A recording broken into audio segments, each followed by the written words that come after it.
Hello friends, मैं आपका दोस्त राहुल राजपूत एक बार फिर से आपका स्वागत करता हूं आपके अपने चैनल हीरा स्टडी में। दोस्तों, आज की इस वीडियो के अंदर मैं आपको बताने वाला हूं section C long answer question. क्या बताने वाला हूं? Section C long answer question, जो कि हमारे पेपर के अंदर 20 मार्क्स का आता है। कितने मार्क्स का आता है? 20 मार्क्स का होता है, जिसमें से हमें कितने 3 क्वेश्चन करने होते हैं। एक क्वेश्चन हमारा 20 मार्क्स का, मतलब पूरे के पूरे कितने हो गए? 60 मार्क्स की प्रिपरेशन। तो इस वीडियो के माध्यम से मैं आप लोग की प्रिपरेशन कराने जा रहा हूं 60 मार्क्स की, जिसमें से बहुत इंपॉर्टेंट क्वेश्चन, सिलेक्टिव क्वेश्चन मैं लेके आया हूं जो बार बार पूछे गए हैं। और मैं आपको बता दूं कि मैंने इससे पहले सेक्शन बी और सेक्शन ए दोनों की वीडियो रिकॉर्ड कर चुका हूं, जो कि आपको डिस्क्रिप्शन के लिंक में है, तो आप वहां से वो वीडियो भी देख सकते हैं। और अपने एग्जाम के एक दिन पहले ये तीनों वीडियो देखकर अपने एग्जाम की एक अच्छी प्रिपरेशन कर सकते हैं। ठीक है, तो चलिए चलते हैं वन बाय वन क्वेश्चन के ऊपर। हमारा पहला क्वेश्चन क्या आता है? डिस्कस द, पहला क्वेश्चन क्या है हमारे पास? पहला क्वेश्चन हमारे पास, discuss the doctrine of lifting of the corporate veil with case laws. Case laws के साथ मैं इसको आपको समझाने वाला हूं। क्या बोलता है भाई? डॉक्ट्रिन की लिफ्टिंग है तो कॉर्पोरेट बिल कहता है वहां पे डॉक्ट्रिन ऑफ कॉर्पोरेट बिल क्या हो जाता है? हट जाता है, लिफ्टिंग हो जाती है। ठीक है, तो इसको पहले पढ़ते हैं क्या लिखा हुआ है। कहता है इंट्रोडक्शन, ये मैं ले लेता हूं हाईलाइटर। कहता है इंट्रोडक्शन पढ़ते हैं। कहता है the doctrine of lifting the corporate veil is one of the most critical and controversial doctrine in the company law. ठीक है, it is allow court and sometime statutory authorities to look beyond the company as a separate legal entity. मतलब देखो, मैं आपको यहाँ पे बताता हूँ सेपरेट लीगल एंटिटी होती क्या है। सेपरेट लीगल एंटिटी क्या होता है कि भैया मेंबर और पार्टनर दोनों अलग अलग होते हैं, पर कुछ ऐसे क्या होता है क्रिटिकल और and controversial doctrine in the company law. कुछ ऐसे क्रिटिकल और ऐसे कंट्रोवर्शियल सिचुएशंस होती है जहाँ पे सेपरेट लीगल एंटिटी और क्या कहते हैं कंपनी लॉ इस मतलब फीचर से अलग हटकर बात करते हैं और कहते हैं कि भाई नहीं, अगर ऐसा कुछ हुआ तो कंपनी और कंपनी के मेंबर्स लायबल होंगे। And hold the person behind the company, usually director, promoters या share holders, personally liable in the specific situations. समझ में आ गया? मतलब डॉक्ट्रिन ऑफ कॉर्पोरेट बिल इस बात करता है कि भैया कोई एक ऐसे स्पेसिफिक सिचुएशन आएगी, वहां पे कॉर्पोरेट बिल लग जाएगा और यहाँ पे प्रमोटर, डायरेक्टर और शेयर होल्डर्स लायबल हो जाएंगे। ये कैसी सिचुएशन आती है जहाँ पे शेयर होल्डर्स क्या हो जाएंगे? लायबल हो जाएंगे। इसके बारे में बात करता हूँ। और बोलता है, और क्या बोलता है कि कोई एक स्पेसिफिक सिचुएशन में, तो क्या कहता है? पढ़ो। कहता है this doctrine serve an exception to the principle of the corporate personality which was firmly established in the landmark cases Salmon versus Salmon and company limited. भाई ये जो केस लो है ना, Salmon वर्सेस Salmon, बहुत ही इंपॉर्टेंट केस लो है। इसको तो याद कर लो कि Salmon versus Salmon and company limited 1897। Separate legal entity की बात आ जाए कहीं, या सेपरेट लीगल एंटिटी को कहीं फ्यूचर्स में मतलब कोई क्वेश्चन आ जाए, कंपनी का फ्यूचर बताओ और वहाँ सेपरेट लीगल एंटिटी लिख लो, तो वहाँ लिख देना कॉर्पोरेट बिल की बात है। जहां भी सेपरेट लीगल एंटिटी आए वहां लिख देना। ठीक है, ये फिक्स है। मतलब हिंदी में देखो, जिसको मैं बता दूं, मैं वीडियो हिंदी में नहीं बनाता हूं, इंग्लिश में बनाता हूं, हिंदी नोट्स भी नहीं होते। बट अगर कोई ऐसा व्यक्ति है, मतलब कोई एक ऐसा स्टूडेंट है जिसको हिंदी में पढ़ना है, तो आप हिंदी में यहाँ नॉर्मलाइज कंडीशन में देखो हिंदी इंग्लिश यूज़ किया, जैसे कि मैं जिस टाइप करता हूँ उस लैंग्वेज में मैंने कहा कि नॉर्मल कंडीशन में एक कंपनी और उसका मेंबर अलग होता है, लेकिन कुछ ऐसे सिचुएशन में अगर कंपनी का मिसयूज किया गया हो या फ्रॉड हुआ हो, तो कोर्ट कंपनी के पर्दे के पीछे देख सकता है और असली जिम्मेदार व्यक्ति को पकड़ सकता है। इसलिए ही लिफ्टिंग द कॉर्पोरेट बिल कहते हैं।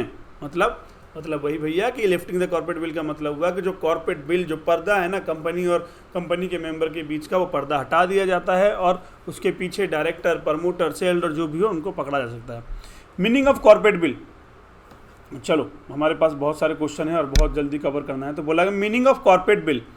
कहता है कॉर्पोरेट बिल का कॉन्सेप्ट, कहता है the corporate veil refer to the legal distinction between the company and its share holder और डायरेक्टर्स।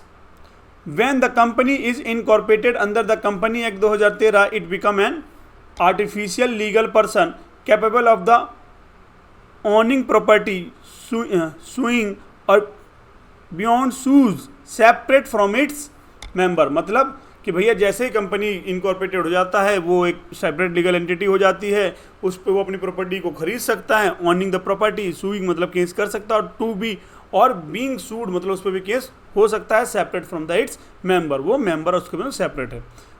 ठीक है, आगे चलो भाई चलो।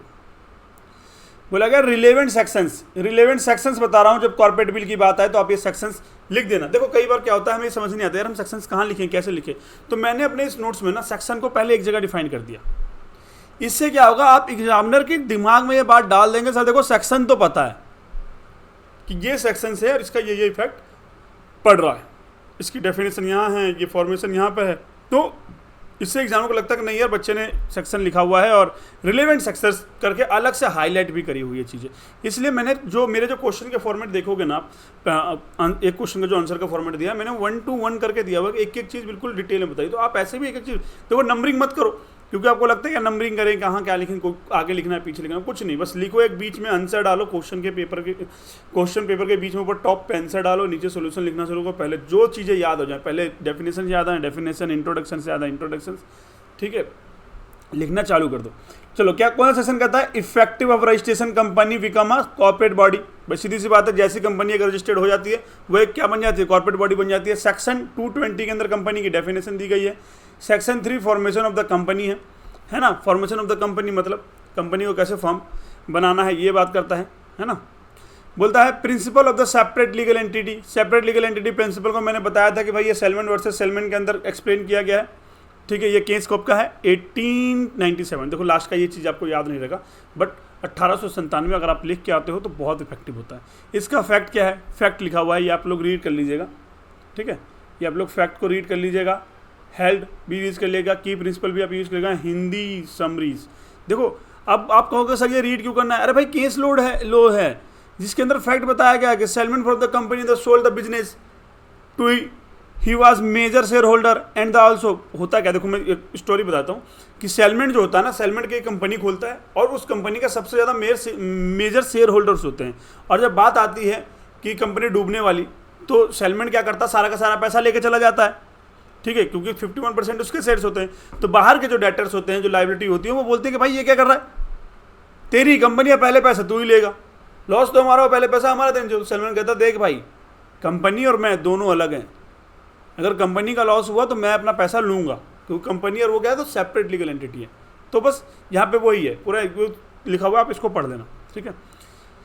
केस लॉ की बात करें तो केस लॉ बता दिया। अब बोला गया what is the corporate veil, what is the corporate veil. Corporate veil क्या है, तो कहता है dispute the separate entity principle, court में इग्नोर द सेपरेट पर्सनैलिटीज, ठीक है। जब कहीं पे डिस्प्यूट होता है सेपरेट लीगल तो कोर्ट क्या कहता है, इग्नोर कर देता है सेपरेट पर्सनैलिटी। कोर्ट ये कहता है कि भैया दोनों सेम ही है।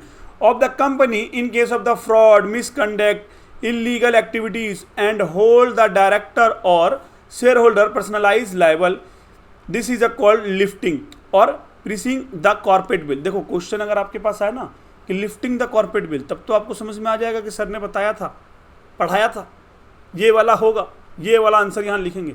बट अगर ये लिखा हुआ आ जाए ना pricing of the corporate bill, तो समझना भैया लिफ्टिंग द कॉर्पोरेट बिल है, बहुत वो बता रहा हूँ पॉइंट यही आएगा, ठीक है। In such cases the company is treated as a mere sham और facade, the people behind it are examined and held accountable. मतलब जो इसके पीछे के पीपल जो होते हैं उनको एग्जामिन किया जाएगा और उनको क्या किया जाएगा, अकाउंटेबल किया जाएगा, मतलब वो उसके रिस्पॉन्सिबिलिटी हो जाएंगे, अकाउंटेबल मतलब रिस्पॉन्सिबल हो जाएंगे, ठीक है। फिर आ गया judicial grounds of the corporate bill. भैया क्या जुडिशियल ग्राउंड होता है, पहला पॉइंट लिखा गया फ्रॉड, इम्प्रॉपर कंडक्ट, कोई फ्रॉड कर रहा है, ठीक है, कोई इम्प्रॉपर कंडक्ट कर रहा है तो क्या जाएगा कॉर्पोरेट बिल के अंदर आ जाएगा, उसको ये चीज़ करनी पड़ेगी। इसका केस लॉज है, ये पढ़ लीजिएगा, इसके केस लॉ के फैक्ट लिखे हुए हैं।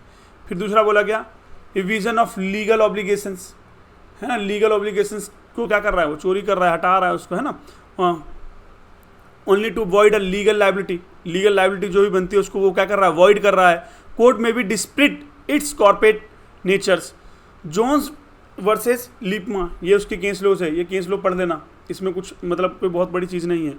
पब्लिक इंटरेस्ट, सीधी सी बात है, कोई पब्लिक इंटरेस्ट, देखो कंपनी अगर किसी पब्लिक इंटरेस्ट को हार्म करेगी तो वहाँ कॉर्पोरेट बिल आ जाएगा। आपको जो मेन चीज़ें याद करनी है ना, केस लॉ तो हर पॉइंट्स में दे रखे हैं मैंने, मेन चीज़ आपको याद करनी है वो ये याद करनी है। पहला फ्रॉड इम्प्रॉपर कंडक्ट, दूसरा evasion of the legal obligation, तीसरा पब्लिक इंटरेस्ट, चौथा एजेंसी ऑफ ट्रस्ट, पांचवा determination of enemy characters. Enemy character, जो इनेमी कैरेक्टर्स हो उसके में इसमें क्या कहता है ड्यूरिंग द वार टाइम, जब लड़ाई चल रही हो उस टाइम पे क्या कर रहा है, court lifted the corporate veil to determine the enemy status of the share holder. मतलब कोई ऐसी व्यक्ति जिससे हमारी लड़ाई, पाकिस्तान से लड़ाई चल रही है ना यार हमारी, अभी क्या थी, पाकिस्तान से लड़ाई चल रही है और हमारी कोई कंपनी पाकिस्तान से बिजनेस कर रही है, तो वहाँ पे हम कंपनी, और वो ये कहते हैं भैया पाकिस्तान को सप्लाई कर रहा है कंपनी गोला बारूद, ठीक है, हिंदुस्तान से, हम क्या कर रहे हैं, कंपनी अपना काम कर रहा है, हम थोड़े ना बेच रहे हैं, हम कोई लायबल होंगे। तो कहता है भैया देखो ऐसा है, यहाँ पे ना सेपरेट लीगल चलेगी नहीं, तेज मत बनो, कंपनी खुद काम नहीं करता, कंपनी को काम कराया जा रहा है तुम्हारे थ्रू ही, ठीक है। कंपनी खुद चल के नहीं गया था उनके पास कि आप भाई कॉन्टैक्ट करते हैं, तेरे को बम की जरूरत है, मैं बेच रहा हूँ, मैं बना रहा हूँ, तो ऐसा नहीं कर सकते। तो यहाँ पे भी क्या हो जाएगा, डिटरमाइन द इनेमी कैरेक्टर आ जाएगा, ठीक है। ये 5 पॉइंट था, 5 पॉइंट पढ़ लेना, ठीक है। एजेंसी और ट्रस्ट, बस सीधी सी बात है, कोई भी एक एजेंट और trustee for the member court में होल्ड द प्रिंसिपल लाइबल, सीधी सी बात है। मेनली एक्टिव, कोई एजेंसी और ट्रस्ट जो है अगर कुछ फ्रॉड करता है तो वही लाइबल हो जाएगा। चलो फिर बोला गया statutory provision for lifting the corporate bill, कहता है Will the act does not define the doctrine, various section impose personal liability which amount to statutory willing lift। इसके कहता section 7 subsection 7 furnishing false information at the incorporation, कहते हैं incorporation के time पे उसने कोई गलत इंफॉर्मेशन दे दिया तो क्या हो जाएगा, वहाँ पे कॉर्पोरेट बिल लग जाएगा। The if a person furnishing false और incorrect information at the time of registration they are personally liable for the fraud. कोई भी पर्सन अगर कोई गलत इंफॉर्मेशन देता है तो पर्सनली लाइबल हो जाएगा फ्रॉड के लिए। क्या बोला गया, section 34 miss statement in prospectus, जब वो प्रोस्पेक्टस उसने इशू किया, मार्केट में शेयर इशू किया, तो उसने क्या करा, वहाँ एक मिस स्टेटमेंट दे दिया, तो बोलता है personal authorise the issue of the prospectus with false information may be criminalise liable. बोला गया सेक्शन 35 कहता है civil liability for miss statement, कहता है आपकी जो सिविल लाइबिलिटी है आपने उसमें क्या करा, मिस स्टेटमेंट किया हुआ है, जैसे provide the compensation to investor for loss suffered due to misstatement, ठीक है। सेक्शन 39 अलॉटमेंट इरेगुलरिटीज, जो आप अलॉटमेंट कर रहे हैं ना उसकी कोई रेगुलरिटी नहीं है, refund of application money and penalty on officer responsible. अब बोलोगे भैया रिफंड तो कर दिया अलॉटमेंट मनी, और ऑफिसर रिस्पॉन्सिबल मतलब यहाँ पे ऑफिसर कौन से आएंगे, वही की मैनेजमेंट पर्सन। देखो जब भी कोई पेनल्टी या किसी भी सज़ा की बात है ना, पेनल्टी सज़ा देने की बात है, तो आप याद रखना कंपनी में 4 पर्सन हैं जिनको सज़ा मिलेगी, director, MD, whole time director या any other person selected by the board meeting like a KMP मतलब key manager person, key manage person, ठीक है। Punishment of fraud section, company लेके जो कंपनी लॉ का जो सेक्शन है ना, सेक्शन 447, सबसे ज़्यादा पनिशमेंट यहीं लिखी हुई है, ठीक है। तो बोला गया पनिशमेंट फॉर फ्रॉड, कहता है any person found guilty of fraud involving the affair of the company is subject to imprisonment and fine. क्या किया जाएगा, उसको इम्प्रेजमेंट या फाइन दिया जाएगा, जेल में डाल दिया जाएगा और पैसे लिए जाएंगे। हिंदी में लिखा हुआ पढ़ देना भाई, सॉरी। बोला गया reverse piercing of the corporate veil, बस सीधी सी बात है, lifting of the corporate veil पढ़ सकते हैं इसको, है ना, reverse lifting of the corporate bill.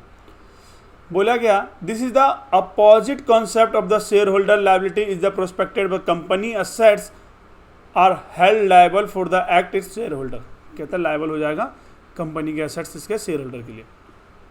Indian case laws हैं, ये कुछ केस लॉज हैं जो कि इंडियन केस लॉज हैं। अभी जो मैंने ऊपर पढ़ा था सेलमेंट वर्सेस सेलमेंट, वो इंडियन का केस लॉज नहीं है, वो यूके का केस लॉ है। बट ये जो केस लॉज है Tata engineering and locomotive company limited versus state of Bihar 1964, है ना, दिल्ली डेवलपमेंट अथॉरिटी, तो ये केस लॉ याद कर लेना। और इसमें ये लाइन ज़्यादा बड़ी लाइन नहीं है, 2 ही लाइन मैंने लिखी हुई है।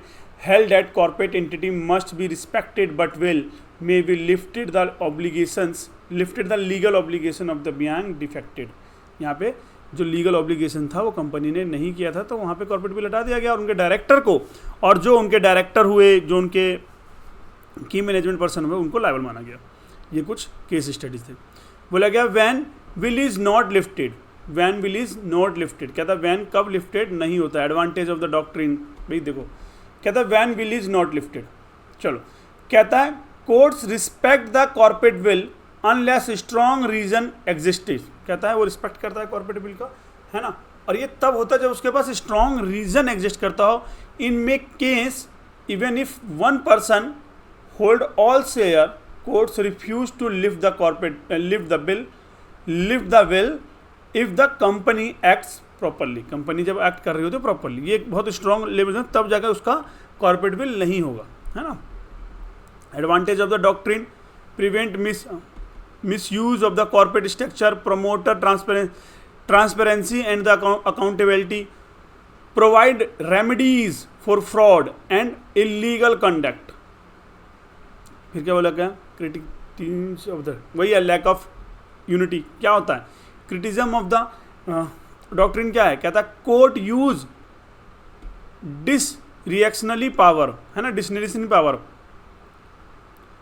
potential मिसयूज इन कॉमर्शियल रिवर्स. ठीक है, my under the court trust in the foreign investment. ठीक है, बोला गया application in the modern corporate governance. कहाँ एप्लीकेशन दे सकते हैं भाई, अगर कहीं पे आपको लगे कि भाई मेरा वो कॉर्पोरेट बिल हो रहा है या गलत काम कर रहे हैं या इससे मेरे को हार्म हो रहा है, तो मैं कहाँ कर सकता हूँ भाई. मैं कर सकता हूँ कॉर्पोरेट फ्रॉड के लिए सत्यम स्कीम, है ना, ये कोई फ्रॉड्स हैं.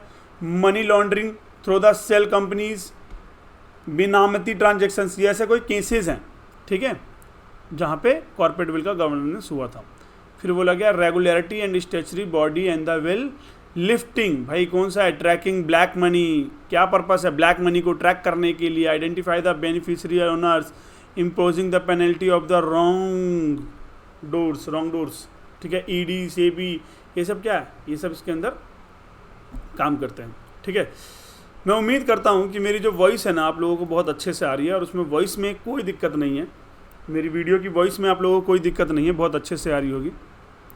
ठीक है, चलो अगला क्वेश्चन हमारे पास आ गया. Explain the rule in Foss versus Harbottle and its exceptions. भाई ये केस लो ऐसा है ना, एग्जाम में पूछा गया है, और एक बार नहीं कई बार पूछा गया.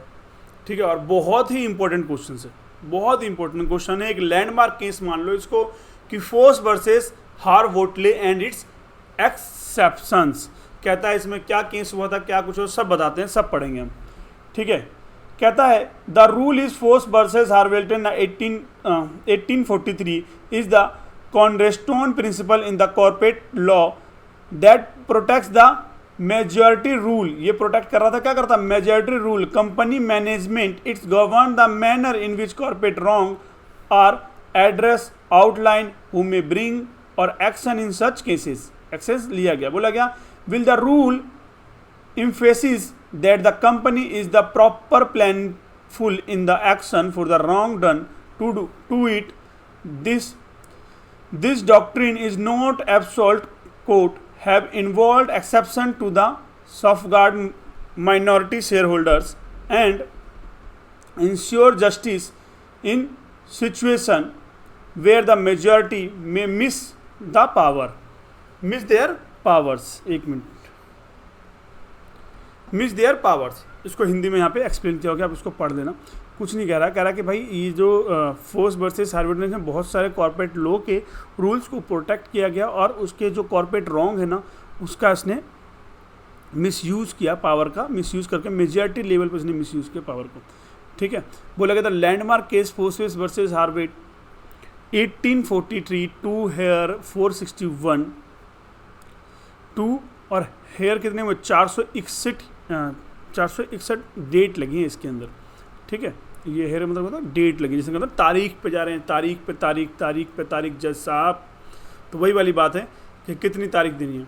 Fact and the case. Fact क्या कहता है, Richard Foss and Edward Starkie Turton were two majority share holder of Victoria Park company. Victoria Park एक कंपनी था जहाँ पे फोर्स क्या था, मेजॉरिटी शेयर होल्डर था।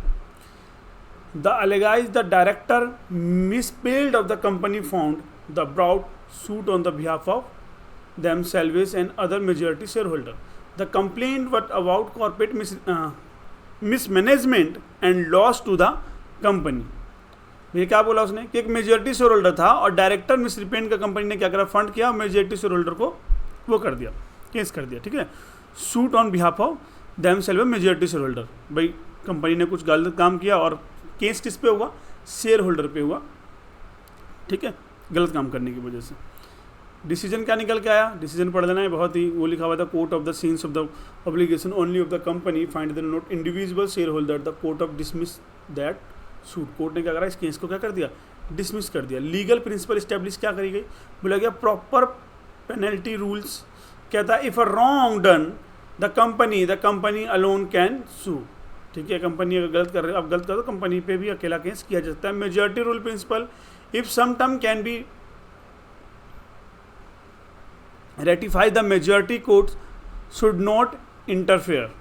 जजमेंट आ गया, इसका हिंदी में लिखा हुआ जजमेंट। कोर्ट ने कहा कि अगर कंपनी के नुकसान हुआ है तो सिर्फ कंपनी ही केस कर सकता है। अगर मेजॉरिटी शेयर होल्डर ने किसी काम का मंजूरी दी है तो कोर्ट उसमें दखल नहीं देगा। मतलब ऊपर भाई कोर्ट ने केस कैंसिल कर दिया ना, बोलता है अगर कंपनी को नुकसान हुआ है ना भाई, तो भाई कंपनी जाके केस करे ना।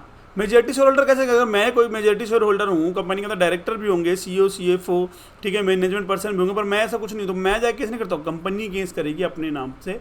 ठीक है, मैं जाकर अपने नाम से केस नहीं करूँगा। बात यहाँ पे ये आई। बोलेगा basic of the rule of corporate will, basic rule है। ठीक है, जो कि section 69 power of the board है ना, protection of the majority share holder, section 241 से 244 तक, 245 तक। क्लासेस एक्शन सूट है ना, बताया गया क्लास एक्शन सूट कौन कर सकता है, क्लास एक्शन सूट है ना। A company is a separate legal person, Salomon versus Salomon case में बताया गया कि decision are taken through the resolution pass by the majority share holder, court avoid interference in internal affairs subject to exceptions. ठीक है, concept of the legal है ना। बोला गया रैशनल बिहाइंड द रूल, भाई अवॉइड किया गया मल्टीप्लिसिटी ऑफ द सूट्स। मतलब देखो, अगर कंपनी को गलत कर रही है, कंपनी के साथ कुछ गलत हो रहा था, कंपनी जाके केस करे ना। अगर सभी व्यक्ति जितने भी शेयर होल्डर्स हैं सब जाके अगर केस करें तो क्या हो जाएगा, मल्टीपल सूट्स हो जाएगा ना। तो prevent every share holder from filing suits है ना, प्रिवेंट्स कर दिया, मतलब कि हर को सेट नहीं कर सकता है, अवॉइड कर दिया मल्टीप्लिसिटी सूट्स, हर को नहीं कर सकता।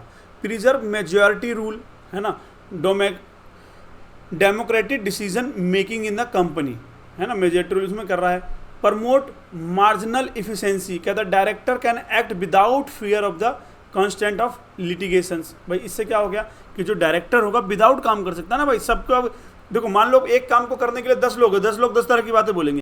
वहीं अगर 10 के 10 लोग मिलके बोले कि भैया एक डायरेक्टर चुन लेते हैं या एक मेजर पर्सन चुन लेते हैं, जो वो बोलेगा वही काम करेंगे, वही मैनेज करेगा, उसी की एफिशिएंसी की बात मानी जाएगी। तो यहाँ पे वही बात कहना चाह रहा है। इनसिक्योर द कॉर्पोरेट ऑटोनोमी, कहता court do not interfere unless there fraud और लीगलिटी। कोर्ट कहीं भी इंटरफेयर नहीं करता है जब तक कोई फ्रॉड और इलीगलिटी ना हो। बोला गया exception the rule in Foss versus Harbottle. Question में यही था, अब तक हम उस केस की बात कर रहे थे, उस केस में क्या हुआ क्या नहीं हुआ। क्वेश्चन में explain the rule of Foss versus Harbottle exceptions. तो ये जो पॉइंट है ना, एक्सेप्शन द रूल, असली क्वेश्चन का आंसर यहीं से शुरू होता है, पीछे तो सिर्फ ग्राउंड बताने के लिए था। तो बोला गया although the rule in foundation it is not absolute court have cover out exception to ensure justice and fair play, specifically to protect minority share holder for operationally and mis management. Protect कर रहा है क्या, minority share holder का, और proper reason कर रहा है ना, मिस मैनेजमेंट की। इसका एक्सेप्शन पहला कौन सा है, अल्ट्रा वायरस एक्ट। अब क्या बोला भाई, अल्ट्रा वायरस एक्ट, हाँ भाई अल्ट्रा वायरस एक्ट। कहता है ban the act complain to the ultra vires beyond the power of the company, such an act is void, such an act is void and can not be ratified by the majority.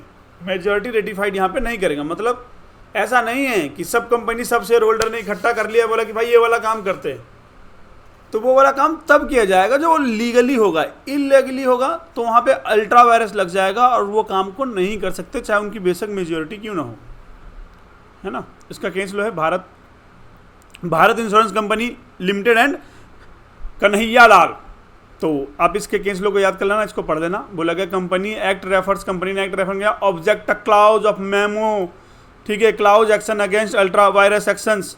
चलो एक दूसरा exception क्या है, fraud of majority. देखो question आ रहेगा तो आपको सबसे पहले एक्सेप्शन नंबर फर्स्ट लिखना अल्ट्रा वायरस एक्ट, उसमें लिख देना कि ये अल्ट्रा वायरस जब जब होएगा तब तब क्या होगा, फर्स्ट वर्सेस उस पर रूल नहीं लगेगा, यहाँ पे मेजॉरिटी नहीं चलेगी कि भैया डायरेक्टरों ने मेजॉरिटी करी और काम करा तो कर लेंगे, ठीक है।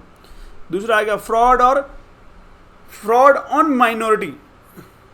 कोई भी ऐसे कहीं पे फ्रॉड हो और वो माइनॉरिटी तो वो नहीं चलेगा। बोलेगा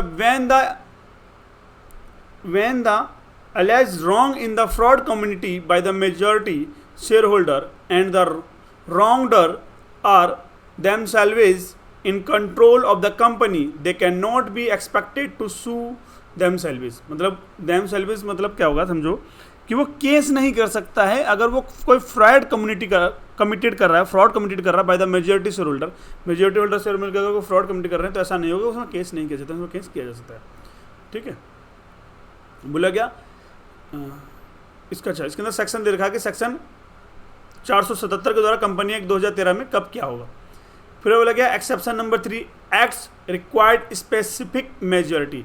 एक्ट्स क्या कर रहा है, रिक्वायर्ड कर रहा है स्पेसिफिक मेजॉरिटी। बोल रहा है if an required a special resolution like alteration of the memo but is done without it any share holder can change it. तो बोला गया सेक्शन 13 लगेगा अल्टरेशन ऑफ एमओए, और बोला गया alteration of article of associate, और 75% majority चाहिए होगी तभी वो कर पाएंगे। ऐसा नहीं है कि मेजॉरिटी तो तभी है ना भाई, कि मेजॉरिटी मतलब क्या होता है कि मेजॉरिटी पावर का मतलब होता है 51, पर 51 भी होगा तो वो एक्ट्स को रिक्वायर्ड स्पेशल मेजॉरिटी चाहिए होगी तभी वो कर पाएंगे। जहाँ स्पेशल मेजॉरिटी के अंदर क्या आता है 75% आता है, ठीक है। बोला गया exception number 4 breach of personal rights. कहता है जब आप किसी भी मेंबर्स के या किसी भी बंदे के पर्सनल राइट्स को, किसी एक इंडिविजुअल के पर्सनल राइट्स को ब्रीच करोगे तो वहाँ पे मेजॉरिटी नहीं चलेगी। Where a share holder individual और personal rights are violated, that is rights to vote, receive dividend हैं, inspect books, they can be sue. वो केस आप पे कर सकता है, वोटिंग राइट्स और राइट्स टू इंस्पेक्शंस। 5वां exception operation and mis management. भाई सीधी सी बात है, ऑपरेशन होगा तो मिस मैनेजमेंट कर सकता है, एप्लीकेशन टू NCLT में डाल सकता है, relief the from the operation management, waiver of minimum share holder in certain cases कर सकते हैं। बोला गया क्लासेस एक्शन सूट्स, मतलब classes action suit under the company act 2013 class can suits in power of the share holder to sue of any acts. कहता है prudential हो, court to MOA है, टू MOA और AOA misrepresentation of fraud, section company act 2013 eligibility. In case of the company which share capital 100 member of 10 of the total member. कहता है the member holding 100 is use to the share capital. कर सकते हैं 10% कर सकते हैं। Judicial approach, सीधी सी बात है, इंडियन केस लॉज लिखे होंगे यहाँ पे। Critical of rules by majority वो चाहिए हो रहा है। Reformance of the company, reform of the company act 2013 इसमें कर गए इंट्रोड्यूस द क्लास एक्शंस। बस ये उतना इंपॉर्टेंट नहीं है। आपका जो पूरा आंसर था ना वो आंसर सिर्फ यहाँ तक था, ये 6 पॉइंट्स, ये 6 पॉइंट्स आपके आंसर थे। पहला मैं थ्रो चला रहा हूँ, अगर आपको बाद में और अच्छे से याद करना है तो स्क्रीनशॉट ले लेना, बाकी आसानी से याद कर सको।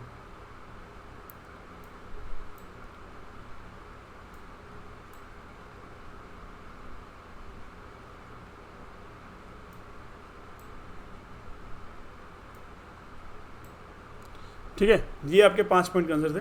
बाकी सब बकवास, सबसे ऊपर का भी पहले का भी, वो बस वो कहते हैं ना 20 नंबर का है तो वर्ड लिमिट पूरा करना है, इतना लिख दिया और क्या लिखे, तो बस लिख दो जिससे कि आपके वर्ड लिमिट्स पूरे हो जाए, है ना, टाइम है तो, अगर नहीं है तो भैया वर्ड लिमिट्स के चक्कर में मत पड़ो, सिर्फ वो लिखो जो आपको आता है। देखो क्रिमिनल लायबिलिटी मैं आपको पढ़ा चुका हूँ, ये बात आती है सिविल लायबिलिटी की, पर मैं इस क्वेश्चन के अंदर क्रिमिनल और सिविल दोनों ही लायबिलिटी पढ़ाऊंगा for mismanagement in a prospectus. Prospectus मैंने आपको पिछली वीडियो में पढ़ा था। प्रोस्पेक्टस क्या होता है? प्रोस्पेक्टस एक डॉक्यूमेंट्स होता है जो कि कंपनी जब भी शेयर इशू करती है तो वो उसको इशू करती है, जिसके अंदर बहुत सारी डेटा डालते हैं। डिटेल किसी चीज़ डालते हैं कि कितने शेयर इशू कर रहे हैं, किस पर्पज से इशू कर रहे हैं, जिसके अंदर साइन होता है by the management person, authorisable person. अगर कुछ भी कोई भी एक जगह किसी भी एक्सचेंज में वो अपने आप को रजिस्टर्ड करता है जहाँ से वो शेयर इशू करता है, उसमें पास होना उसका मैंडेटरी। अगर वो 10 में करेगा तो 10 में पास होना मैंडेटरी, अगर एक में भी नहीं हुआ तो नहीं कर पाएगा, और उसके एप्लीकेशन मनी को क्या करना पड़ेगा, उसको रिफंड करना पड़ेगा जितने भी शेयर्स होंगे उसके लिए। ये मैंने आपको पहले बताया था। अब मैं इस वीडियो में आपको बताने जा रहा हूँ क्रिमिनल लायबिलिटी में। मैंने आपको बताया था कहाँ पे कौन कौन से केस में क्रिमिनल लायबिलिटी बताई थी, जो कि मेरे पिछले वीडियो सेक्शन बी वाले वीडियो में था, पार्ट 2 के अंदर। इसके अंदर सिविल आया, तो मैं कोशिश करूँगा कि क्रिमिनल और सिविल दोनों एक साथ में बताऊँ। ठीक है, ये इंट्रोडक्शन का पार्ट है, छोड़ दो। कहता है legal framework under the company act 2013। Legal framework मतलब कौन कौन से सेक्शन आते हैं, ये लिखा मैंने लीगल फ्रेमवर्क के अंदर कौन कौन से सेक्शन आते हैं। Section 16 matter to be started in prospectus, कहता है वो मैटर्स जो कि स्टेटेड है प्रोस्पेक्टस से related. Section 34 criminal liability of the mis statement. देखो कहीं पे भी जब क्रिमिनल लायबिलिटी की बात आए तो वहाँ पर सेक्शन 34 लगा सकते हो, कहीं पे सिविल लायबिलिटी की बात आए तो वहाँ सेक्शन 35 लगा सकते हो, और पनिशमेंट की बात आए, पनिशमेंट फॉर फ्रॉड, तो सेक्शन 447 आप वहाँ पे लगा सकते हो। चलो अब बात करी गई what is the mis statement in prospectus. Prospectus के अंदर मिस स्टेटमेंट क्या होता है, हम उसके बारे में बताएंगे। कहता है mis statement refer to false और मिसलीडिंग स्टेटमेंट।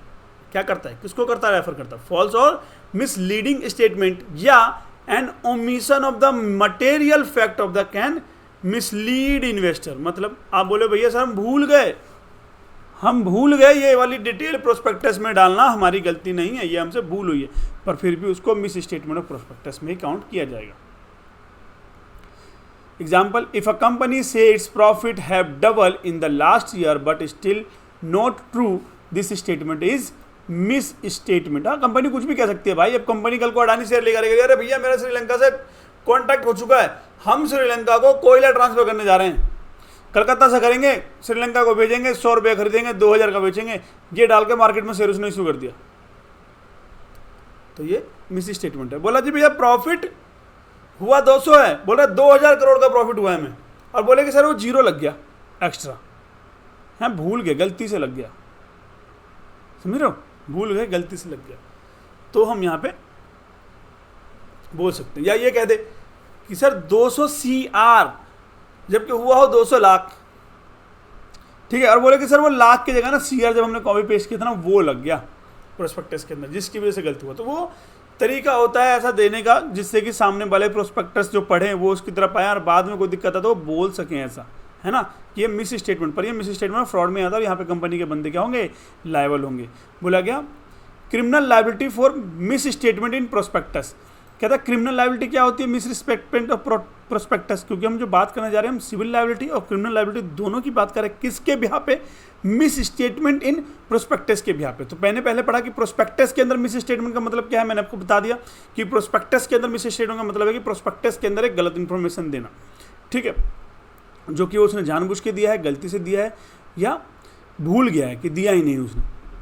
मान लो दिया नहीं का मतलब क्या बोलूँ कि भाई कोई एक प्रोजेक्ट किया था वो लॉस में चल रहा है, वो प्रोस्पेक्टस में उसने लिखा ही नहीं, तो और बोले कि मैं भूल गया लिखना, तो वो भी किस में आएगा, मिस स्टेटमेंट इन प्रोस्पेक्टस में आएगा। बोला गया क्रिमिनल के लिए मैंने बोला section 34 who is liable, liable कौन होगा, तो बोला गया कहता है पर्सन हु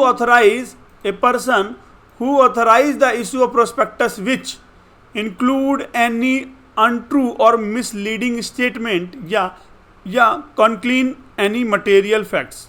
कहता कोई भी मटेरियल फैक्ट्स उसने बताया नहीं, छुपा लिया, या उसने झूठ बोला या मिसलीड किया, तो वो बंदा क्या होगा, रिस्पॉन्सिबल होगा प्रोस्पेक्टस के मिस स्टेटमेंट इन प्रोस्पेक्टस के अंदर क्रिमिनल लायबिलिटी में आएगा। तो बोलेगा shall be held criminal liable, उसको क्या बोलेगा, criminal liable under the section 34, criminal liable लग जाए उसके under the section 34। Punishment section 34 और रिक्टी ऑफ राइट ऑफ सेक्शन 44-7, मतलब जो सेक्शन 34 का जो पनिशमेंट होगा वो काम मेंशन किया गया है सेक्शन 447 में। क्या बोलता है, कहता है इम्प्रिजमेंट मिनिमम 6 मंथ विच में एक्सटेंड अप टू 10 ईयर। कहता है 6 महीने की तो जेल है ही, जिसको एक्सटेंड करके 10 साल तक लिया जा सकता है। Fine amount involve in the fraud या 3 टाइम्स ऑफ द अमाउंटमेंट इन्वॉल्व। मतलब कि मान लो, छोटी चीज समझो कि मान लो क्या करा उसने शेयर इशू किया हमारे पास, बोला कि भाई हम क्या कर रहे हैं, 10 लाख का शेयर हम इशू कर रहे हैं, कितने 10 रुपये के ईच के हिसाब से। तो हमारे पास कितना आ गया, ये 100 लाख रुपए आ गए, ठीक है, मतलब 1 CR आ गया। अब बोला गया भाई ये तो क्या था, फ्रॉड की वैल्यू थी, तो बोला गया या तो ये या फिर इसका 3 गुना मतलब 3 CR, ये क्या हो जाएगा, लायबल हो जाएगा। समझ रहे हो, ये उसके लिए लायबल है। बोला गया if ignore wrongful gain, if no wrongful gain the punishment under the section 44(7) apply with lesser severity. मतलब अगर कोई रॉन्गफुल गेन है, कोई रॉन्गफुल गेन नहीं है, मतलब गलती से अपने पैसे को गेन नहीं किया गया है, तो उसके अंदर अप्लाई कौन सा हो जाएगा, सेक्शन 47 अप्लाई हो जाएगा, और अप्लाई विथ लीजर सर्वेलिटी, मतलब जो कम से कम की सजा होगी वो उसको मिलेगा। ठीक है, केस लो मैंने यहाँ पे भी मेंशन कर दिया, रेक्स वर्सेस कस्टमर 1931। देखो इतने केस लो याद नहीं कर सकते तो आप पॉइंट्स याद करके आओ, वहाँ पे जो क्वेश्चन एक बार इसको पढ़ लो, वहाँ पे जो केस लो आया आपके पास आप वो डायरेक्ट लिख सकते हैं। बोला गया civil liability for miss statement in prospectus. क्या बोला गया, civil liability for miss statement in prospectus section 35, section 35। मैंने बताया था कि क्रिमिनल लायबिलिटी 34, सिविल लायबिलिटी 35, दोनों होते हैं सी से स्टार्ट, बट इसमें डिफरेंट क्या है, पहले क्रिमिनल फिर सिविल। तो पहले क्रिमिनल 34 बाद में सिविल मतलब 35। ये सेक्शन आपको याद करने के तरीके हैं, पहले क्रिमिनल 34 बाद में civil 35। When who is held liable, कौन लायबल होगा, कहता following the person are liable to the pay compensation for any losses suffer due the mis statement. कहता कौन कौन लायबल होगा, भाई कंपनी लायबल होगी। कौन कौन लायबल होगा, कौन पेनल्टी दे सकता है अगर मिस स्टेटमेंट हुई प्रोस्पेक्टस के अंदर, तो पहला company itself, promoter, director at the time of issue. कहता है शेयर इशू करने के टाइम पे जो भी डायरेक्टर था उसको देना पड़ेगा। एक्सपर्ट दैट इज ऑडिटर और वैल्यूएबल, मतलब जो ऑडिटर रहा होगा, जैसे सीए ने अगर ऑडिट किया हो, हालांकि सीए करता है, कई बार सीएमए भी कर लेता है, या किसी कंपनी का सीएस कर रही है, तो इनमें से जो भी ऑडिटर रहा हो वो उस टाइम पे लेवल होगा। पर्सन हु ऑथराइज इशूड, कहता वो पर्सन जो ऑथराइज हो किसके टाइम पे, इशू के टाइम पे, वो क्या हो जाएंगे, लायबल हो जाएंगे। Person who can claim compensation, कहता कौन क्लेम कर सकता है, सीधी सी बात है जो सब्सक्राइबर हो वो, और जिसने सफर किया हो लॉस को, वो क्लेम कर सकता है। और कौन करेगा, प्रोस्पेक्टस एंड इशूज, है ना, बेस्ड ऑन द प्रोस्पेक्टस या to the security based on the prospectus. बोला अगर डिफाइन डेफिनेशन अवेलेबल, भाई सीधी सी बात है, क्या definition, section 34 a cause may be escape liability in the power of if he proves। बोला क्या, ई मटेरियल्स हो, मिस स्टेटमेंट पास ई मटेरियल के द्वारा मिस स्टेटमेंट किया गया हो, ठीक है, कंसेंट के द्वारा गया हो mis statement, withdraw consent withdraw कर ले, he behind the statement is true made after reasonable care हो, third party expert, no reason to disbelieve, है ना, ये डिफेंस अवेलेबल है। सेक्शन डिफेंस मतलब कह रहा जहाँ पे आपको सिविल लायबिलिटी नहीं मानी जाएगी, जहाँ पे मिस स्टेटमेंट वाज इमेरिटियल, कोई मेरिटेरियल नहीं है, अगर दिया भी है, मतलब कोई मिस स्टेटमेंट दे दे कि भैया हमारा ना वो 100 रुपये का लॉस हो गया है, बस 100 करोड़ की कंपनी है, 100 रुपये का लॉस की बात हो रही तो क्या फर्क पड़ रहा है, तो वो ई मटेरियल मिस स्टेटमेंट हो गया, है ना, कोई फर्क नहीं पड़ता है। बोलेगा ही विड्रॉ कंसेंट बिफोर इशू, कह रहा है जब उसने शेयर इशू किया ना, तो जो उसका कंसेंट था उसने विड्रॉ कर लिया, तो वो लायबल नहीं होगा। मतलब कंपनी ने अपने कंसेंट को पीछे कर लिया, प्रोमोटर ने अपने कंसेंट को नहीं दिया, डायरेक्टर ने अपने कंसेंट को नहीं दिया, कोई जो एक्सपर्ट सीए ऑडिटर था उसने अपने कंसेंट को नहीं दिया, या person who authorize the issues वो अपने कंसेंट को नहीं दे रहा है इशू करने से पहले, तो वो लायबल नहीं होगा। बोला गया he believe the statement to be true and made the reasonable care, मतलब जो ऑडिटर साइन करने जा रहा है, ऑडिटर को बिलीव था कि भाई स्टेटमेंट क्या है, ट्रू है, उसको बिलीव करवाया गया कंपनी के द्वारा कि भाई स्टेटमेंट जो बिल्कुल जेन्युइन है, ट्रू है, कोई गलत स्टेटमेंट नहीं दिया आपको, तो वो बाहर हो जाएगा। बोला गया थर्ड पार्टी एक्सपेक्ट, जो थर्ड पार्टी मतलब ऑडिटर होगा, नो रीजन टू डिसबिलीव, उसके पास कोई रीजन ही नहीं था गलत बिलीव करने के लिए। मतलब बोला कि जो हमें प्रॉफिट हुआ है 200 करोड़ का, हमने बोला अच्छा, और कह रहा बैंक में पैसे ही पड़े, या कोई एक ऐसा स्टेटमेंट प्रूव करके दे दिया उसने कि भाई जो हम कह रहे हैं वो सही कह रहे हैं, तो कोई रीज़न ही नहीं था उस पर बिलीव ना करने का और हम उसको साइन कर दिया और हमने उस प्रोस्पेक्टस को इशू कर दिया, तो हम उसमें लायबल नहीं होंगे। एक लायबिलिटी आती है एक्सपर्ट लायबिलिटी, ये मैं आपको बता देता हूँ क्योंकि क्वेश्चन में नहीं था फिर भी मैंने इसके अंदर डाल दिया है, क्योंकि क्वेश्चन सिविल उसकी लायबिलिटी की बात करता है और मैंने इसको डाल दिया क्योंकि कल को अगर 4 मार्क्स में अगर ये पूछ लिया जाए तो आप इसको कर सकते हो, या क्वेश्चन को बड़ा करने के लिए 20 मार्क्स को कंप्लीट करने के लिए हम यहाँ पे इसको लेके चल रहे हैं। An expert such an auditor और इंजीनियर, मतलब जो ऑडिटर्स हों या engineer is also liable if his report of statement is prospectus is misleading he gave a right concern to be include. मतलब मैं ऑडिटर हूँ, अभी बीच में एक कांड हुआ था ना, कांड क्या हुआ था कि यस बैंक का ऑडिट हुआ था और यस बैंक के ऑडिट में कोई एक जीरो एक्स्ट्रा था और सीए के साइन थे, तो पता चला कि भाई यस बैंक का बहुत ज़्यादा प्रॉफिट हो गया, पब्लिक ने एकदम से शेयर खरीदने शुरू कर दिए। बाद में सीए ने अपना कंसेंट को वापस लिया और बोला कि भैया ये जो था ना ये गलती से साइन हो गया, एक जीरो का वो फर्क था इस वजह से, फिर बाद में उसके शेयर गिर गए। ठीक है, तो ऐसा कोई कंसेंट देता है तो वहाँ पर सीए क्या हो सकता है, लायबल हो सकता है। कहता but he expert can proved, अगर वो ये प्रूव्ड कर दे तो इस लायबिलिटी से वो बाहर आ जाता है कि withdrawal consent before the registration के कंसेंट वापस, नो रीजन टू बिलीव, कहता है कोई ऐसा रीजन ही नहीं था कि जो वो believe, no reason to believe, कहता है he had no reason to believe it was false, उसके पास कोई ऐसा रीजन नहीं है कि वो ये बिलीव करे कि वो गलत है, उसने जो करा सही करा, तो वो वापस आ जाएगा। Then he is not liable, वो लायबल नहीं होंगे। 2 ऐसे पॉइंट्स जहाँ पे वो लायबल नहीं होंगे। ठीक है, बोला गया फ्रॉडेंटियल मिस रिप्रेजेंटेशन सेक्शन 44(7), भैया इस पर लगता है क्या सेक्शन 44(7), कहता है ये कौन सा है, पनिशमेंट एक्ट है। कौन सा एक्ट है, पनिशमेंट एक्ट है। क्या कहता है, when a mis statement is made नॉलेजिंग विलफुल और recklessly it amounts to fraud and serve penalties apply under section 44(7). अगर उसने कुछ भी ऐसा विलफुल्ली किया हो, जानबूझ के किया हो, रेक्टली किया हो, तो उसको क्या मिलेगा पनिशमेंट, भाई 6 से 10 साल की जेल और जो अमाउंट इन्वॉल्व हो उसका 3 गुना अमाउंट उसको पे करना पड़ेगा। फ्रॉड की डेफिनेशन इसके अकॉर्डिंग क्या देकर रखा है, कहता है include any act omission concealment with intention to deceive, है ना, गेन अनड्यू एडवांटेज और इंजरी इन्वेस्टर, मतलब वो अनड्यू एडवांटेज ले रहा है, जानबूझ के ऐसे कुछ एडवांटेज के लिए कर रहा है, झूठ बोल रहा है, कोई गेन के लिए बात कर रहा है, इंटेंशनली कर रहा है, इंजरी कर रहा है इन्वेस्टर की, तो वो सेक्शन 44 में आएगा, 44(7) के अंदर आएगा। और ये कुछ केस लॉज हैं, डेयरी वर्सेस पीक, ये आपको लेने हैं, पीक वर्सेस जेनरी, रेक्स वर्सेस लॉर्ड कैलेंस्टर, पढ़ देना है, सेवी वर्सेस। अगला क्वेश्चन आया, what is the procedure for issuance and allotment of shares, मतलब अरे भैया कह रहा क्या प्रोसेस है, क्या प्रोसेस है किस चीज़ का, कहता है क्या प्रोसेस है कंपनी को इनकॉर्पोरेशन, सॉरी क्या प्रोसेस है शेयर को इशू करने का और उसके अलॉटमेंट करने का। तो यहाँ पे वो प्रोसेस दिया गया है, मैंने आपको बताया step by step process for the issue and allotment.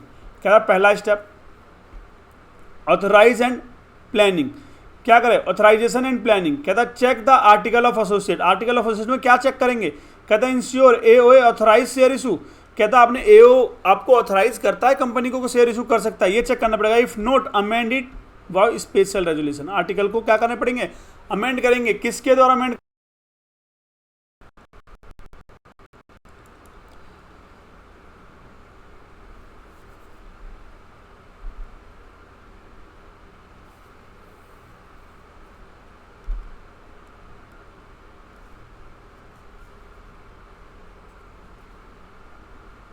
Sorry थोड़ी सी वीडियो शायद बीच में ब्लैंक हो जाए, तो इसका ध्यान रखिएगा, एकदम से चली गई लाइट, इसकी समझ नहीं आया, डिस्प्ले बंद हो गया था। चलो तो हम बात करते हैं what is the procedure of the issue and allotment the share, इसका स्टेप टू स्टेप बात करेंगे। पहला स्टेप क्या है, ऑथराइज एंड प्लानिंग करेंगे। हम क्या करेंगे, ऑथराइज करेंगे और प्लानिंग करेंगे। और क्या प्लानिंग करेंगे, क्या ऑथराइजेशन और प्लानिंग करेंगे, पहला चेक करेंगे आर्टिकल ऑफ एसोसिएट के अंदर वो हम इशू कर सकते हैं नहीं कर सकते हैं, अगर कर सकते हैं तो ठीक, नहीं कर सकते हैं तो हम क्या करेंगे, अमेंड करेंगे, स्पेशल रेजोल्यूशन पास करेंगे। स्पेशल रेजोल्यूशन का मतलब होता है 3/4 वोटिंग राइट्स। कभी भी 75% मत लिख के आना एग्जाम के अंदर, लॉ की लैंग्वेज कहती है 3/4 ऑफ वोटिंग राइट्स, ठीक है। फिर बोला गया बोर्ड मीटिंग, बोर्ड मीटिंग में क्या करेंगे, पास करेंगे, क्या पास करेंगे बोर्ड मीटिंग के अंदर हम पास करेंगे resolution to issue of shares और fix quantum price type and method, हम फिक्स करेंगे टाइप एंड मेथड, उसके दौरान हम उसको क्या इशू करेंगे। रिजोल्यूशन फॉर्मेट के बारे में बात कर रहा है भाई, सेक्शन क्या कर रहा है ये लिख देना अगर याद आ जाए तो। Resolve that punishment to the provision of the section 39 the company propose to issue 10,000 equity outside 100 का ईच, ऐसा वो कर सकते हैं। बोला गया फेज टू, फेज टू में क्या ऑफर एंड सब्सक्रिप्शन, ऑफर करेंगे और सब्सक्रिप्शन करेंगे। किसको करेंगे, जिसको पब्लिक ऑफर करेंगे, जिसको आईपीओ बोलते हैं। देखा ना मार्केट में आईपीओ आई हुई है भैया, फलाने की आईपीओ अभी जोमेटो स्विगी सब ने क्या कर रखा है, अपना आईपीओ लॉन्च कर रखा है, तो ये क्या बोलते हैं आईपीओ आया हुआ है। कहता है file draft red herring prospectus, जिसको शॉर्ट फॉर्म में क्या देगा DRHP विथ CB, फाइल करेंगे ड्राफ्ट रीड हेयरिंग प्रोस्पेक्टस, जो फाइल किसको करेंगे CB को करेंगे। फिर अपॉइंट मर्केंट बैंकर, जो बैंकर होगा उसको अपॉइंट करेंगे। Obtain SEBI approval, SEBI approval लेंगे।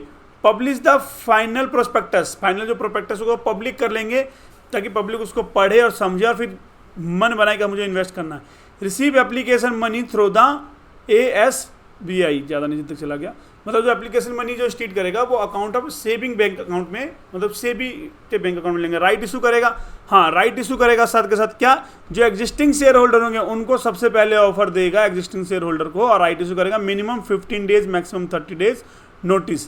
कहता है 15 दिन, कम से कम 15 दिन और मैक्सिमम 30 दिन के नोटिस पीरियड पे उसको राइट इशू देगा कि भैया हम ये आपको राइट इशू दे रहे हैं, 15 या 30 दिन के अंदर आप इसको ले लो, अदरवाइज हम क्या करेंगे राइट इशू को रिवॉक कर देंगे। प्राइवेट प्लेसमेंट बोला गया इसके अंदर इशू करेंगे PS04, बोलोगे PAS4 क्या है भैया, ऑफर लेटर फॉर्म है, ये फॉर्म नंबर है पास 4, ठीक है। Maintain the record of offer के जो रिकॉर्ड होंगे उसको मेंटेन कहाँ करेगा, पास 5 में। Receive fund via banking channel only, receive जो फंड करेगा ऐसा नहीं आ रहा वो कैश ला, गिनो कैश, कैश कितने भैया, कैश से लेंगे हम शेयर बेचेंगे तो नहीं, आप बैंक में पैसा ले सकते हो, ठीक है। फिर बोला क्या भैया ये फॉर्म दे रखे हैं, refer the form pass 3, pass 4, pass 5, offer records करने के लिए, private placement of the offer लेने के लिए, रिटर्न ऑफ द अलॉटमेंट लेने के लिए, ये सारी चीज़ें इसने कर रखा है, ठीक है। हिंदी में लिखा हुआ नहीं। अब बोला गया अलॉटमेंट ऑफ शेयर्स, ये फेज कौन सा 3 या स्टेप 3 कह सकते हैं, जिसके अंदर क्या बोलेगा मिनिमम सब्सक्रिप्शन सेक्शन 39 क्या कहता है प्रोस्पेक्टस के अंदर जब public issue at least 90% subscription must be receive. कहता है अगर आपके पास 90% शेयर स्कीम नहीं हो तो उसको पैसे को रिफंड करना पड़ेगा, जितने भी एप्लीकेशन है सबको, तो ये मिनिमम है कि 90% सब्सक्रिप्शन होना चाहिए। सेकंड क्या बोला गया बोर्ड मीटिंग, बोर्ड मीटिंग में क्या होता है अलॉटमेंट लिस्ट होना चाहिए, अप्रूव होना चाहिए अलॉटमेंट लिस्ट, और फाइल करेंगे PS3 विद इन 15 डेज, जो पास होगा वो 15 दिन के अंदर होगा अंडर रजिस्टर ऑफ मेंबर, मतलब ROC को 15 दिन के अंदर फॉर्म 3 पास 3 फॉर्म जो है वो हम जमा करके आएंगे।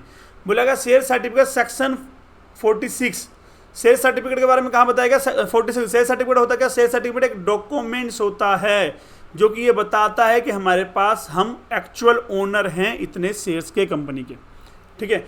इशू करेगा with in 2 month of the allotment of new shares, जब उसने न्यू शेयर्स अलॉटमेंट किया होगा तो शेयर सर्टिफिकेट कितने 2 महीने के अंदर इशू करेगा अपने शेयर होल्डर को। 1 month for a transfer, 1 month में क्या होना चाहिए ट्रांसफर के लिए। डिमिट फ्रॉम सेबी कंप्लाइंस, देखो सेबी के कुछ कंप्लाइंसेस हो गए तो वो क्या करेगा allotment in determine from a applicable, वो डिटरमिनाइज करेगा कि एप्लीकेबल होने चाहिए, डीमेट अकाउंट जो डीमेट फॉर्मेट होगा सेबी से एप्लीकेबल होना चाहिए। फेज 4 पोस्ट अलॉटमेंट कंपनी, जहाँ पे फाइल क्या करेगा, देखो ये जो अगर आ जाता है ना, अभी देखो छोटे छोटे पॉइंट्स हैं ये आपको लिखने हैं वहाँ पे, अगर ये आप लिख देते हो तो आपके बल्ले बल्ले समझो। बोला कि पास 3 for the all issues, MGT 14 if specific resolution pass करेगा, अभी सीधी सी बात है जब वो स्पेशल रेजोल्यूशन पास करता है तो क्या करता है MGT 14 फॉर्म फाइल करता है, और SS7 मतलब share holder 7 of the capital changes, कहता है शेयर जो कैपिटल चेंज हो रहा है इशू करने से तो उसके लिए SS7 फाइल करेगा, और किसको अपडेट करता है सबके सब अपडेट करते हैं रजिस्ट्रार को, जिसको बोलते हैं registrar of member share transfer registers, है ना।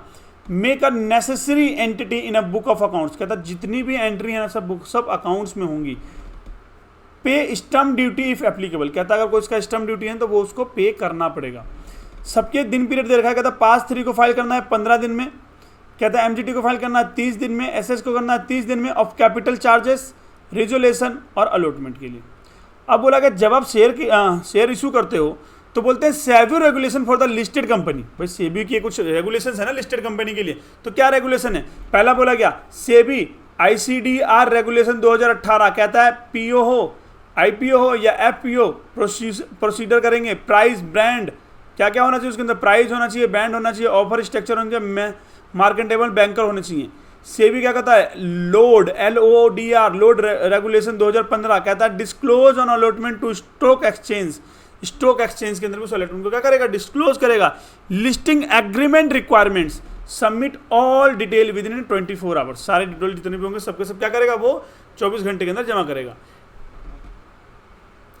टाइम लिमिट समरी टेबल, भाई सीधी सी बात है, क्या बोला गया? AOA अमेंडमेंट बिफोर इशू करेंगे, board approval before issue offer letter, right issue 15 से 30 दिन के अंदर, allotment after money receive, file करेगा PS3 with in 15 days allotment के बाद, share capital with in 12 month.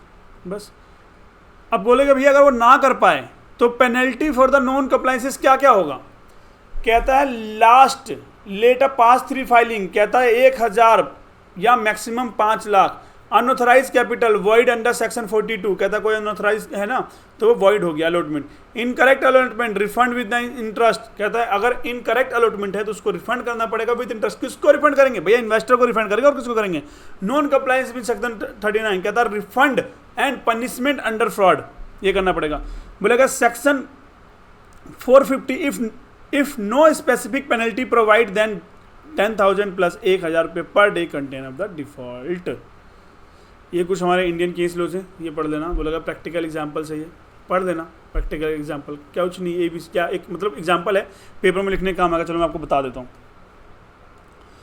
क्या बोला गया। बोर्ड रेजोल्यूशन को उसने क्या करा? पास किया प्राइवेट प्लेसमेंट के द्वारा, फिर बोला गया पेशन गया, ऑफर लेटर किया पास 3 के द्वारा, MGT फॉर स्पेशल रेजोल्यूशन के लिए पास किया, एक्सपेक्ट किया फंड बैंकिंग मोड के द्वारा, और hold allotment meeting and pass the resolution किया उसने विद इन 15 दिन के अंदर पास 3 किया और इशू किया शेयर सर्टिफिकेट 60 दिन के अंदर। बस हो गया उसके शेयर इशू 50 इन्वेस्टर के 50 के 50 इन्वेस्टर को। क्वेश्चन हमारा discuss the remedies available to the operated minority under the company. बोला क्या? Who is minority share holders. पहले तो बात करें जो माइनॉरिटी शेयर होल्डर्स है कौन, किसे बोलेंगे कि ये माइनॉरिटी शेयर होल्डर है, पहले हम ये जानें, ठीक है, फिर हम ये जान पाएंगे कितना हुआ। इतना मेरे को एक चीज़ का प्रॉब्लम रहता है कि टाइम का पता नहीं चलता है कि कितना टाइम हुआ, तो ये बड़ा इशू है पढ़ाते पढ़ाते। इसका भी मैं कोई उपाय निकालूंगा, बार बार मैं टाइम देखता हूँ इसी वजह से कि मुझे ऐसा लगता है काफ़ी देर से पढ़ा रहा हूँ और वीडियो बहुत लंबी चल रही है, मैं खींच के चलूँ या रोक के चलूँ, जो इसका भी देखेंगे हम नेक्स्ट टाइम से। A minority share holder refer to any share holder holding less than 50% of the total voting. कहता है माइनॉरिटी शेयर होल्डर सभी को रेफर करता है जो कि 50 से कम है, 50% से कम किसी का शेयर होल्डर है तो वो बोलते हैं। Right to the company under section 244 the minimum share holder for the seeking remedies is 10% of share capital in case of company with share capital या 1/5 of the member in number of other companies. कहता है वो member other company के member है। What is operation of mis statement mis management. कहता है operations क्या है मिस मैनेजमेंट का, तो बोला गया when the conduct of company burdensome harsh and wrongful to the word minority shareholders. Mismanagement, prejudicial public interest, prejudicial the company interest और likely to cause serious injury, ये इसका क्या लाएगा? मिसमैनेजमेंट के अंदर आएगा। Remedy available under the act. हमें question क्या था? रेमेडी तो पूछा था उसने, हमें तो पूछा मैंने रेमेडी की बात करी उसने। अभी तक मैंने ऊपर आपको एक बताया कि ऑपरेशन मिसमैनेजमेंट क्या होता है, ये क्योंकि हमें 20 मार्क्स का क्वेश्चन है, ये 20 मार्क्स का क्वेश्चन है, तो मैंने पहले आपको बताया कि ये क्या क्या होता है। देन अब मैं इसके बारे में बताऊंगा इसकी रेमेडी क्या है। यहाँ से क्वेश्चन का आंसर आपको मेन स्टार्ट करता है, यहाँ पे विशेष ध्यान रखना है, ठीक है। पहला remedy available under this act, पहले में क्या है हमारे पास ए पॉइंट, कहता है application to the national company law tribunal. भाई लो देखो ये सारी चीज़ें ना मैंने मेरे कुछ वीडियोज़ पढ़े हुए हैं रेगुलर क्लासेस की, जो कि मैंने आप पे चैनल पे अपलोड कर रखा है, जिसके अंदर करीब 7 से 8 लेक्चर्स हैं, जिसके अंदर मैंने स्टार्टिंग में बहुत सारी कंपनी के एक एक चीज़ को स्टेप टू स्टेप बताया हुआ है, क्वेश्चन आंसर के थ्रू नहीं, पूरा सिलेबस बताया है मैंने कुछ चैप्टर्स के। तो वहाँ मैंने बताया था कि NCLT होता क्या है, ठीक है। बट यहाँ फिर से एक बार बता रहा हूँ, क्योंकि अगर आप, और मैं इतना कर रहा हूँ तो यार आप अगर मेरे चैनल पर पहली बार है तो प्लीज़ चैनल को सब्सक्राइब कर लीजिए, बेल आइकन को प्रेस कर लीजिए, जिससे मेरी वीडियो आपको मिल सके सबसे पहले। Application to the national company law tribunal NCLT section 241 कहता है any member can approach NCLT if company affair are conduct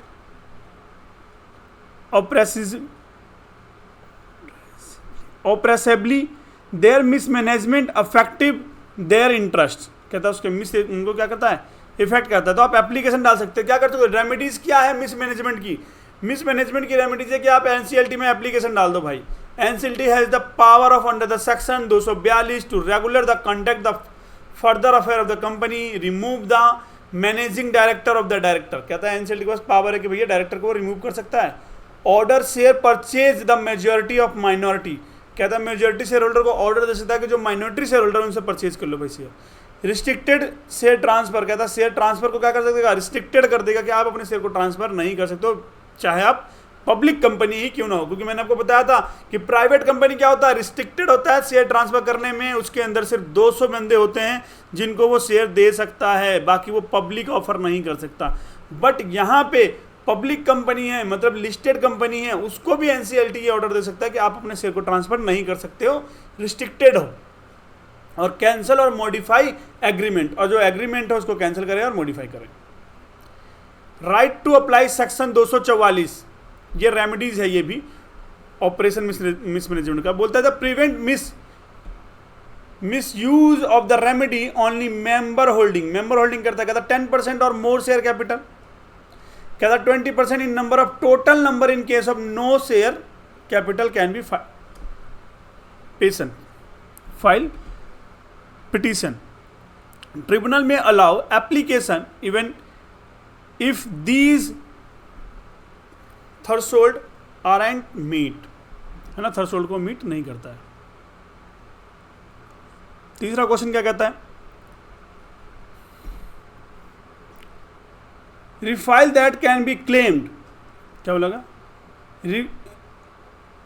refills that can be claim कर सकते हैं सेक्शन 244 का, cancellation of the share allotment of done fraudulently, regulation of the company affairs, removal director, share purchase order majority of the by minority shares, restriction on the further actions, change in article of association, article of change है, class action suits.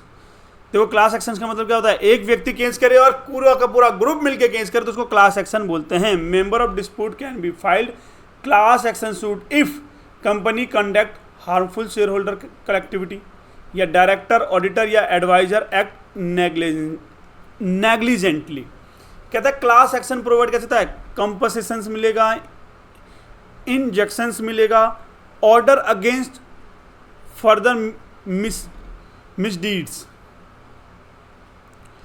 पढ़ते पढ़ते ना जुबान भी लड़खड़ाने लग जाती है यार, ठीक है।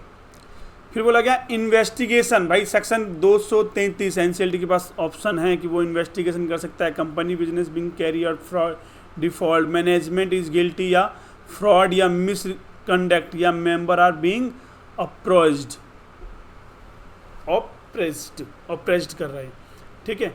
इंपॉर्टेंट केस लॉज हैं ये, इंडियन के इंपॉर्टेंट केस लॉज आप यहाँ पे कर सकते हो। डिफरेंस बिटवीन ऑप्रेज और मिसमैनेजमेंट। ऑप्रेज मतलब क्या होता है, हार्मलेस और prejudicial of the majority, mismanagement poor handling of the company affair, malicious interest होता है इसके अंदर, और मेजॉरिटी सफरिंग से मे बी नेग्लिजेंट और रेकलेस एंट्री कंपनी हार्म्स। चलो हम छठे क्वेश्चन पे हैं, हमारे पास लगता है 7 क्वेश्चन है, 7 या 8 क्वेश्चन है, 2 क्वेश्चन और रह रहे हैं, 3 क्वेश्चन और रह रहे हैं, इसके बाद फिर हमारी ये वीडियो कंप्लीट हो जाएगी, ठीक है। 2 मिनट वेट करो यार, मैं पानी पी के आता हूँ, 2 मिनट दो बस, 2 मिनट में आया फिर करता हूँ।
तो तब तक आपने पढ़ ही लिया होगा what do you mean by a board of director and what are their power.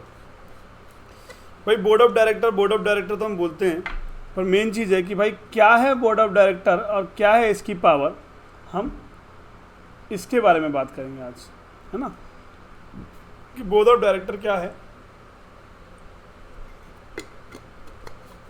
और इसकी पावर क्या है, हम उस बारे में बात करेंगे। पर उससे पहले यार वीडियो अच्छी लग रही है तो लाइक कर दो, जिसने अभी तक लाइक नहीं करा, जो वीडियो देख रहा है, और वीडियो लाइक करो भाई और कमेंट करो कि वीडियो में क्या कमी आ रही है, कहाँ क्या दिक्कत आ रही है, मुझे अपने में क्या इम्प्रूवमेंट लाना चाहिए जिससे कि मैं और अच्छे से आप लोगों को समझा सकूं, मुझे अपने नोट्स में क्या चेंजेस लेके आना चाहिए जिससे कि मैं और आप लोगों को समझा सकूं। ऐसा कुछ है, एडवाइस करो, आपके एडवाइस से मुझे भी सीखने को मिलेगा और मैं भी समझ पाऊँगा कि आपके आज की जो जनरेशन के स्टूडेंट्स हैं, ठीक है, मैं भी हालांकि आज की हूँ, पर अलग अलग लोग अलग अलग एडवाइस देंगे तो शायद मेरे लिए और अच्छा हो, मैं और अच्छे से परफॉर्म कर पाऊँ आपके वीडियो में पढ़ाते टाइम पे। ठीक है, चलिए, तो हम क्या कर रहे थे, हम पढ़ रहे थे, और हम क्या पढ़ रहे थे, हम लॉ पढ़ रहे थे K4001 कंपनी लॉ सेमेस्टर 4 का पहला पेपर। कहता what do you mean bye the board of director. Board of director का मतलब क्या, डायरेक्टर मतलब तो सब जानते हैं ना भाई कौन होता है, बोर्ड ऑफ डायरेक्टर कौन होता है ये बताना है। बोलेगा व्हाट आर देयर पावर, कहता है उसका पावर क्या है। देखो इसमें पावर पूछा है, पर मैं कोशिश करूँगा कि पावर के साथ साथ आपको ड्यूटी भी बताऊँ। इंट्रोडक्शन दिया गया, बोर्ड ऑफ डायरेक्टर के बारे में बोलता है। बोर्ड ऑफ डायरेक्टर कौन होता है, कहता है board of director is the Superman executive authority of the company. हम बोलोगे सर ये तो सुपरमैन नहीं सुप्रीम लिखा हुआ था। हाँ भाई, पर बोर्ड ऑफ डायरेक्टर कंपनी का सुपरमैन ही होता है, अथॉरिटी का जितने भी अथॉरिटी होते हैं सबसे पहले ऊपर उसी को रखा जाता है, supreme executive authority of the company, responsible for formulating policies, strategic decision, governance and overall supervisions of the company affairs as per section 210 of the Company Act. The term of board of director of the board means the collective body of the director of the company। मतलब collective body का मतलब क्या हुआ, collective body का मतलब ये रहा, collective body का मतलब कि जो डायरेक्टर होते हैं ना भाई, वो चुनते हैं कि उनका बोर्ड ऑफ डायरेक्टर कौन बनेगा और वही सब कुछ डिसीजन लेता है। और सेक्शन 210 के अंदर ये डिफाइन किया गया है बोर्ड ऑफ डायरेक्टर की डेफिनेशन को। बोला गया बोर्ड ऑफ डायरेक्टर्स या board means collective body of the, इतना याद करना है ना, collective body of the director of the company. बात करते हैं power of the board of director. Section 179 के अंदर पावर की बात करता है, कहता है जर्नल पावर क्या है। सेक्शन 79(1) बोलता है जर्नल पावर क्या है, कहता है the board of director is the power to do all act and take all decision of company is authorize to do subject to the provision of memorandum of article of association, ठीक है, company act, share holder approved where needed. क्या करता है, share holder approve करता है where needed, अगर उसे needed तो। स्पेसिफिक पावर किसकी बात करता है, section 179 sub section 3 through the board resolution. ये इसके अंदर क्या आता है, स्पेशल पावर आता है। The board shall exercise the flowing power only through the resolution at the board meetings. क्या करता था, to make a call share holder for unpaid money on shares. क्या कर सकता है, वो कॉल करेगा उन शेयर होल्डर को जिनने पैसा नहीं दिया, बोलेगा भाई पैसा दे, पैसा नहीं दिया है ना। ऑथराइज बाईबैक ऑफ सिक्योरिटी, वो ऑथराइज कर देगा कि भाई जो हमने शेयर्स इशू किए उनको बाईबैक कर लो, है ना। जो सिक्योरिटी, देखो सिक्योरिटी के अंदर क्या क्या आता है, सिक्योरिटी के अंदर की अगर बात करी जाए, अगर मैं बोलूँ कि सिक्योरिटी के अंदर क्या क्या आता है मैं बता दूँ। सिक्योरिटी में सिर्फ शेयर्स ही नहीं आते हैं, सिक्योरिटी के अंदर शेयर्स के साथ साथ एक डिवेंचर नाम की भी प्रणाली होती है, इसको भी काउंट करते हैं। और शेयर्स के अंदर आपको पता है इक्विटी और प्रेफरेंस दोनों ही आते हैं। डिवेंचर में भी वही नॉन कन्वर्टेबल और कन्वर्टेबल डिवेंचर आते हैं, ठीक है। ये दोनों ही आते हैं इसके अंदर। बोला गया इशू सिक्योरिटी इंक्लूडिंग डिवेंचर्स, देखो डिवेंचर का नाम आ ही गया इसके अंदर। Borrow money, investor found of the company, approve the financial statement, क्या बोला, approve the amalgamation management and amalgamation और मर्जर और रिकंस्ट्रक्शन। क्या होता है भाई, रिकंस्ट्रक्शन मतलब अपने आप में, मतलब अमलगमेशन मतलब दो कंपनियों को, अगर मर्जर मतलब दो कंपनी आपस में मिल रही हैं। Take over the another company, भाई अदर कंपनी को टेक ओवर कर रहा है। ये तीनों पार्ट अनदर कंपनी के टेक ओवर करने का और अपने आप को कंपनी को सुधारने के लिए। ये स्पेसिफिक पावर है किसकी? किसकी स्पेसिफिक पावर है भैया? डायरेक्टर की पावर की बात कर रहे हैं, डायरेक्टर की नहीं भैया, बोर्ड ऑफ डायरेक्टर की स्पेसिफिक पावर है ये 9 के 9। बोला गया ड्यूटीज ऑफ द डायरेक्टर। देखो बोर्ड ऑफ डायरेक्टर के पावर को दो जगह बांटा मैंने। किसकी जगह बांटा? दो जगह बांटा। पहला बांटा मैंने कि power of the board, general power मैंने यहाँ लिख दिया, तीन चीजें आ गई। फिर जब स्पेसिफिक पावर की बात करें तो ये 9 चीजें आ गई स्पेसिफिक पावर के अंदर, ठीक है। फिर आगे ड्यूटी की बात, duty of the director, director की ड्यूटी क्वेश्चन में पूछा नहीं है, क्वेश्चन में नहीं पूछा है ड्यूटी ऑफ डायरेक्टर, बट फिर भी मैं बता रहा हूं क्यों? क्योंकि 20 मार्क्स का है, क्योंकि 20 मार्क्स का है। मैं इसको बता भी सकता हूं या फिर मैं इसको और एक्सप्लेनली बड़ा लिख सकता हूं, 9 की 9 हेडिंग्स बना के 2-2 लाइन के अंदर ऐड कर दूं तो मेरे 20 मार्क्स कवर हो जाएंगे। बट अगर ड्यूटी आ जाए, ड्यूटी ऑफ डायरेक्टर आ जाए तो सेक्शन 166 के अंदर आप वो भी लिख सकते हो। देखो पावर पूछा, हो सकता है इस बार ड्यूटी पूछ ले, है ना। Act in accordance with company articles, कहता है वो जो काम करेगा किसके अकॉर्डिंग काम करेगा? जो कंपनी के आर्टिकल्स में लिखा है उसके अकॉर्डिंग काम करेगा। Act in good faith and promote object of company, कहता है वो जो काम करेगा बिल्कुल ईमानदारी से और सच्चाई के साथ काम करेगा, गुड फेथ में काम करेगा, और क्या करेगा? प्रमोट करेगा कंपनी का जो ऑब्जेक्ट होगा उसको। Execute duty with due and reasonable care, skill and diligence, मतलब एग्जीक्यूट करेगा, एक्सरसाइज करेगा ड्यूटी को with the due reasonable care, मतलब रीजनेबल केयर करेगा, स्किल करेगा एंड डिलीजेंस करेगा, जो भी उसके डिलीजेंस होंगे उसको करेगा। वॉइड करेगा कॉन्फ्लिक्ट ऑफ इंटरेस्ट, कहता है ऐसी जहाँ पे गलत हो रहा है उस काम को अवॉइड करेगा, जिससे कोई दिक्कत हो उस चीज़ को अवॉइड कर देगा। नॉट अचीव अनड्यू गेन और एडवांटेज, कहता कोई भी ऐसी एडवांटेज या कोई भी ऐसे गेन को वो नहीं लेगा जो कि गलत हो, है ना। Note sign their office, note sign their office, वो अपने ऑफिस पे साइन नहीं करेगा, मतलब अपने उसके लिए साइन नहीं करेगा, अपने ऑफिस पे नहीं जाएगा, अपने ऑफिस पे जाकर नहीं बैठेगा। वायलेशन पे पेनल्टी कितनी होगी बोर्ड ऑफ डायरेक्टर की? 1 लाख से लेके 5 लाख तक का। Meeting of the board of director section 173, देखो ये meeting of the board of director जो मैं आपको बता रहा हूँ पूरा का पूरा कॉन्सेप्ट से अलग है, कॉन्सेप्ट से अलग मतलब इस क्वेश्चन से अलग है, बट फिर भी मैं आपको बता रहा हूँ क्योंकि 4 मार्क्स में 10 मार्क्स में पूछा जा सकता है या 20 मार्क्स में ही पूछ ले कि बोर्ड ऑफ डायरेक्टर कौन है और meeting of the board of director बताइए।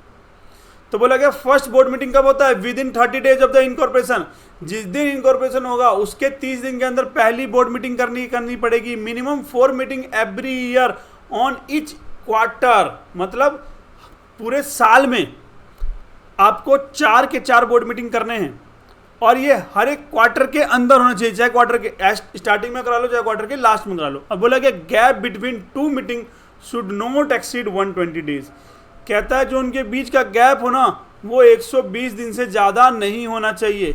quorum 1/3 ऑफ टोटल स्ट्रेंथ या 2 director which ever is higher, जो उसके quorum होंगे वो 1/3 होंगे टोटल स्ट्रेंथ या 2 director which ever is higher. कहता role of board in corporate governance, कहता बोर्ड की कॉर्पोरेट गवर्नेंस में क्या रोल है भाई? तो कहता है the board ensure ethic conduct strategic direction compliance and proper financial disclosure. It also appointment auditor, भाई सीधी सी बात है भाई, अपॉइंट करेंगे जब वो ऑड करेंगे तो क्या करेंगे? अपॉइंट करेंगे ऑडिटर को। इंश्योर इन्वेस्टर प्रोटेक्शंस, वो इंश्योर करते हैं कि जो इन्वेस्टर है वो प्रोटेक्ट हो सके, दिक्कत ना हो। CSR कंपनी, देखो CSR क्या होता है मैं इसको बता देता हूँ, पूछा जा सकता है कि CSR एक तरह का कॉर्पोरेट सोशल रिस्पॉन्सिबिलिटी है जिसके अंदर कंपनी 2% एवरी ईयर करती है और वो कंपनियां करती हैं जिनका नेट प्रॉफिट 50 करोड़ हो, ठीक है, टर्नओवर 1000 करोड़ हो और कैपिटल 500 करोड़ हो, ठीक है, वो 2% करती है। और ये अगर वो ज़्यादा करती है 5% तो अपने 3% को अगले 3 साल तक का कैरी फॉरवर्ड कर सकती है। Removal of regional director, resignation of director, भैया डायरेक्टर को रिमूव कैसे करेंगे या उसको रेजिग्नेट कैसे करेंगे? तो रेजिग्नेशन सेक्शन 168 में लिखा हुआ है और रिमूव सेक्शन 169 में बोला गया। बोला director can resign by the sending a notice to the company must intimate ROC and updates record, मतलब कह रहा भैया रेजिग्नेशन साइन कर देता है कंपनी को और कंपनी क्या करती है? एक्सेप्ट कर लेती है और रिकॉर्ड कर किसको? ROC को अपडेट कर देती है। रिमूवल, बोला क्या रिमूव करना, भाई खुद से नहीं छोड़ रहा, काम नहीं कर रहा सही से, भगाओ इसको। कैसे भगाएं? प्रधानमंत्री काम नहीं कर रहे, कैसे भगाएं? इलेक्शन होगा, वोट बनते ना उसके सब हट जाएगा, सीधी सी बात है। इलेक्शन करना, वोट देना, मत देना, हट जाएगा, ऐसे कुछ यहाँ पर। चलो पढ़ते, कहता share holder can remove a director by the passing of ordinary resolution. भैया देखो, ऑर्डिनरी रेजोल्यूशन ना बहुत कम जगह आता है, तो मैं इसको एक्सप्लेन कर देता हूँ कि ऑर्डिनरी रेजोल्यूशन है क्या।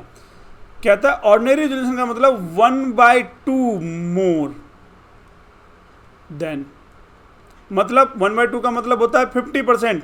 इसका मतलब 50.2, हाँ भाई 50.22, हाँ भाई 50.21, हाँ भाई 51%, हाँ मतलब ये सबके सब क्या है, मोर देन 1/2 है। ठीक है, चलो special reservation independent and small share holder directors. भाई स्पेशल रिजर्वेशन मैं आपको बता चुका हूँ, कितनी बार बताऊँ। पावर वर्सेस ड्यूटी ऑफ की डिफरेंसेस, देखो पढ़ लो इसको, 3 डिफरेंसेस हैं। रिस्ट्रिक्शंस ऑफ ऑन पावर, ये उसकी पावर है, सेल स्विच कंपनी, बोरो एग्जिस्टिंग, गिवेंस, ये सारी चीज़ें। अब आते हैं नीचे, appointments and removal of director. Removal of director तो मैंने आपको बता दिया अभी पीछे क्वेश्चंस में, पर क्वेश्चंस यही है, इसलिए मैं आपको अपॉइंटमेंट की बात करूंगा सिर्फ, और रिमूवल ऑफ डायरेक्टर को आगे बढ़ा देंगे। ठीक है, एक मिनट। कहता है the appointment of director is formal process by which individual are selected to serve as the decision making body of the company. Director are responsible for the overall governance, management and strength direction of the company.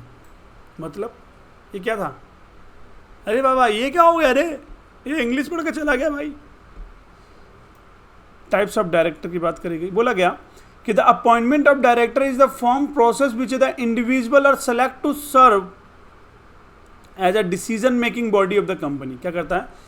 Decision making, हम एक ऐसे व्यक्ति को क्या कर रहे होते हैं, इलेक्ट कर रहे होते हैं, सिलेक्ट कर रहे होते हैं, जो कि बॉडी कहलाएगा, डिसीजन मेकिंग बॉडी कहलाएगा ऑफ द कंपनी के लिए, जो कि डिसीजन लेगा।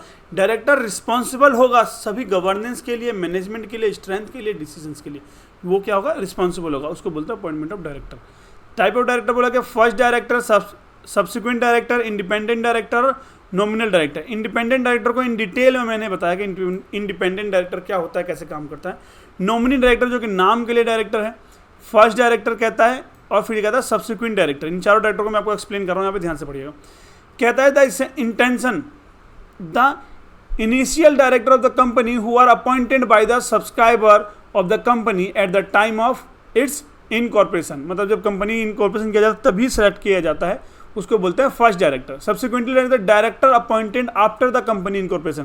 कहता है वो डायरेक्टर जिनको अपॉइंट किया गया किसके बाद? कंपनी के इनकॉर्पोरेशन के बाद। Independent director, these are non executive director who do not have any material of pecuniary relationship with the company and are acquired under the specific condition. मैं इसको डिटेल में बताता हूँ। इंडिपेंडेंट डायरेक्टर वो director होगा जिसका कंपनी के अंदर 2% से भी कम ज़्यादा इन्वेस्टमेंट होना चाहिए, कंपनी के किसी भी पर्सन से, किसी भी डायरेक्टर से उसका कोई रिलेशन नहीं होना चाहिए, बिल्कुल out of the third party हो, कंपनी के मेंबर के सामने, तब जाकर तो कंपनी का इंडिपेंडेंट डायरेक्टर बन सकता है, अदरवाइज डायरेक्टर नहीं बन सकता। Listed company, certain public company, listed company होता है सर्टेन, ये लिस्टेड कंपनी में होता है, या एक सर्टेन पब्लिक कंपनी होता है। प्राइवेट कंपनी में इंडिपेंडेंट डायरेक्टर का कोई कॉन्सेप्ट नहीं होता। 4 मार्क्स में है तो आप ये लिख सकते हो, ठीक हो। Nominee director, director appointed by the certain share holder such a financial institution of the government bodies who have a stake in the company, जो कि कंपनी को स्टेक करता है। Process legal provision of the documents of involve, कहता कुछ documents involve हैं, उसके बारे में बात कर रहे हैं, बट हम बात करते हैं किसकी? प्रोसेस की। ये 5 पॉइंट दे रखा है। क्या प्रोसेस है? पहला, by the share holder in the general meeting. कहता था बोर्ड ऑफ डायरेक्टर में भी proceed with the appoint of the new director.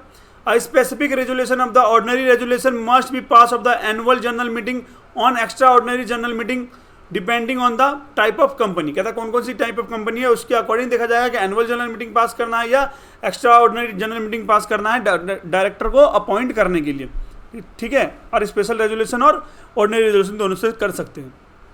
If the director is independent director, his her appointment must be confirm by share holder through a resolution of first annual general meeting of company.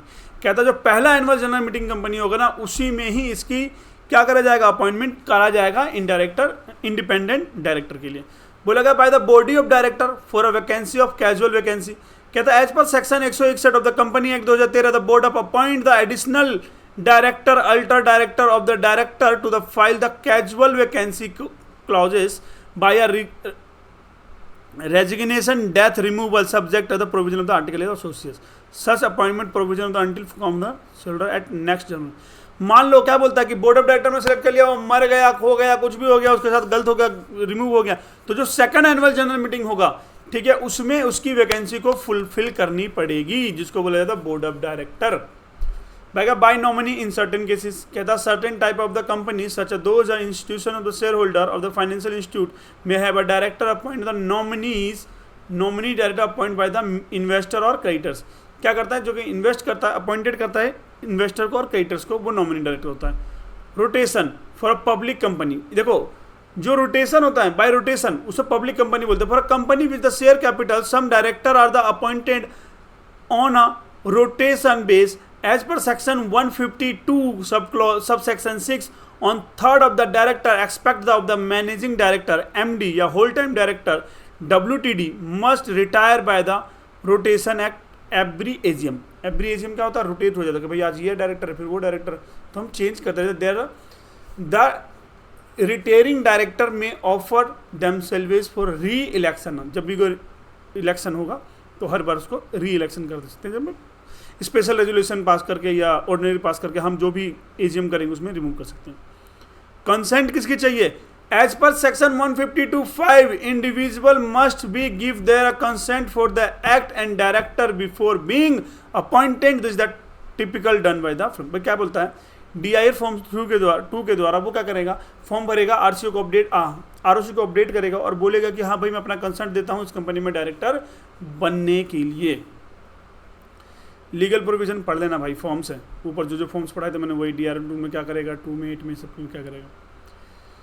बोला का removal of director कैसे remove करे जाएंगे, तो उसके भी 4 points हैं, उसके भी 4 से 5 पॉइंट है. उसके बाद लास्ट क्वेश्चन आ जाएगा.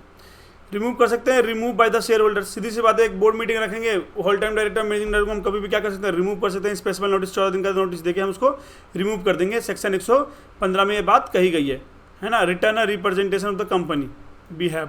Removal by the board casual like a non attendant. कहता था बोर्ड ऑफ डायरेक्टर रिमूव कर सकता है कि ना, failure to attend the board meeting. Board meeting attend किया 3 कंसेक्यूटिव मीटिंग, मतलब 3 मीटिंग अगर उसने अटेंड नहीं किया तो बोर्ड मीटिंग अटेंड नहीं करता, हम उसको क्या करते हैं, रिमूव कर देंगे. Remove of independent director section 169 के द्वारा हम independent director can be remove specific resolution pass the general meeting.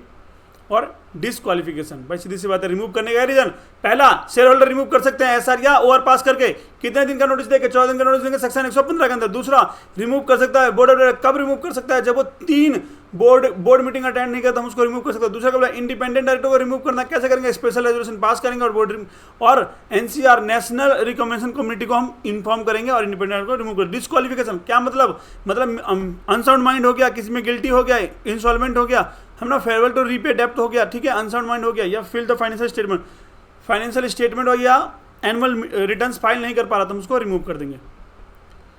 बहुत बढ़िया भाई. अगला question, what is the doctrine of ultra virus. बहुत बार करा रखा है मैंने, बहुत बार बता रखा है, मतलब 3 वीडियो, अगर मैं ये चौथी वीडियो रिकॉर्ड कर रहा हूँ, सेक्शन A सेक्शन B के 2 पार्ट हैं, ये तीसरा चौथी वीडियो में रिकॉर्ड कर रहा हूँ, चौथी वीडियो सेक्शन C की, सब में ही मैंने डॉक्ट्रिन ऑफ अल्ट्रा वायरस बताया हुआ है.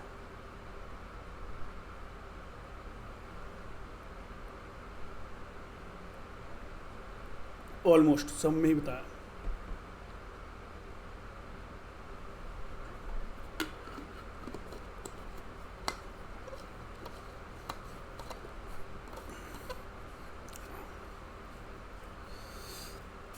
Beyond the power of company, मैं यहाँ पे बिल्कुल जल्दी भगाऊंगा इसको, ठीक है, बाकी आप लोग स्क्रीनशॉट ले लीजिए, पढ़ लीजिएगा.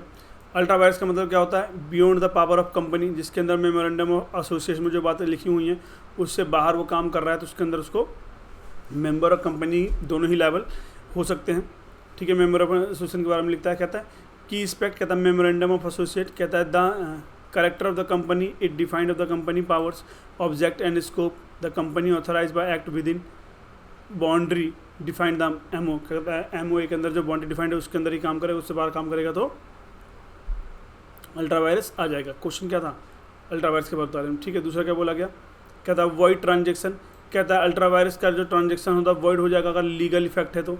द मेन अ कॉन्ट्रैक्ट और consent company can not B beyond the power of can not B ensure the against the company, है ना. Company not a liable for a such content and third party dealing with the company must ensure that the action with in the power of the MOA. Limitation of power, कहता power की एक limitation है, पढ़ लेना directors of rule. फिर बोला गया illustrations of the ultra vires, कहता कंपनी हैज़ MOA कंडक्ट, सब पढ़ लेना, कुछ में वो नहीं है. Exception of the doctrine of ultra vires, कहता third party protection, third party के प्रोटेक्शन करने के लिए कंपनी ऐसा कुछ कर रही है तो वो क्या गलत कुछ रॉन्गफुल कर रही है तो वो हो जाएगा, है ना. रेटिफिकेशंस ज़्यादा नीचे आएगा मैं, है ना. रेटिफिकेशन, है ना. Director against beyond authority act, director been with in authority, ये केस लॉज है. ये केस लॉ मैंने पहले ही बता दिया, बहुत इंपॉर्टेंट है, पढ़ लेना भाई. अटॉर्नी जनरल, ये सब केस लॉज है, उनके फैक्ट लिखे हुए हैं. ठीक है. बोला गया doctrine of ultra virus of the company, section भाई 4(1) में उसकी डेफिनेशन दे रखा है, 35 में उसके बारे में बता रखा है, थर्ड पार्टी क्या है, 16 हो गया.